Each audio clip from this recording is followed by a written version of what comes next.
आचार्य चाणक्यांच्या नीतिशास्त्रामध्ये श्रीमंत होण्यासाठी आणि गरीब होण्यापासून वाचण्यासाठी महत्त्वपूर्ण मार्गदर्शन दिले आहे. आचार्य चाणक्य सांगतात की 5 प्रमुख चुका आहेत ज्यामुळे सर्वात श्रीमंत व्यक्ती देखील गरीब होऊ शकते. जर तुम्ही नव्याने श्रीमंत झाला असाल तर तुमच्यासाठी हे जाणून घेणे महत्त्वाचे आहे. 1. अहंकार. आचार्य चाणक्य म्हणतात की व्यक्तीने कधीही पैशाचा अभिमान बाळगू नये. अनेक लोक संपत्तीसोबत अभिमानही मिळवतात. अशा व्यक्ती कठोर आणि कडवट शब्द बोलू लागतात, ज्यामुळे देवी लक्ष्मी रागावते आणि त्या घरातून निघून जाते. परिणामी त्या व्यक्तीचे गरिबीचे दिवस सुरू होतात. 2. उधळपट्टी. चाणक्यांच्या मते संपत्ती येताच माणूस अनावश्यक खर्च करू लागतो, ज्यामुळे भविष्यात गरिबी येऊ शकते. म्हणूनच सर्वात महत्त्वाच्या कामांवर खर्च करा आणि बचत करण्याकडे लक्ष द्या. उधळपट्टी टाळून बचतीची सवय लावा. 3. वाईट सवयी. चाणक्य नीती सांगते की पैसा येताच माणूस नवीन छंद जोपासू लागतो आणि मौजमजेसाठी पैसे खर्च करतो. विशेषतः वाईट सवयींमध्ये अडकला तर माणसाला खूप वेगाने तळाशी घेऊन जातात.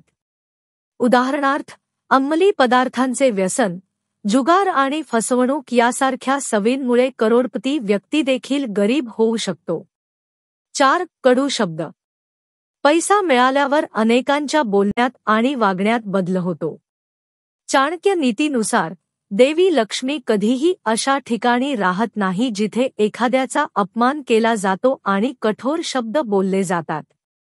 यामुळे नात्यांमध्ये तणाव निर्माण होतो आणि आर्थिक स्थितीवर परिणाम होतो. 5. राग. राग माणसाला आंधळा बनवतो. तो माणसाचा सर्वात मोठा शत्रू मानला जातो. आर्थिक स्थिती सुधारल्यानंतर संयम बाळगावा.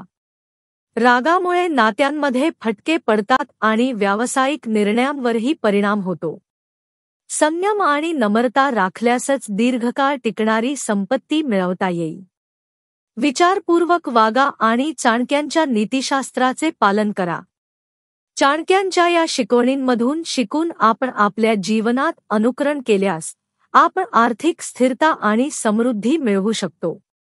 या चुका टाळून आपण आपल्या संपत्तीचे रक्षण करू शकतो आणि दीर्घकाळ टिकणारे यश मिळवू शकतो. तुम्हाला जर हा व्हिडिओ आवडला असेल तर लाईक करा, शेअर करा आणि सबस्क्राईब करायला विसरू नका. नवीन अपडेट्ससाठी बेल आयकॉनला क्लिक करा. धन्यवाद.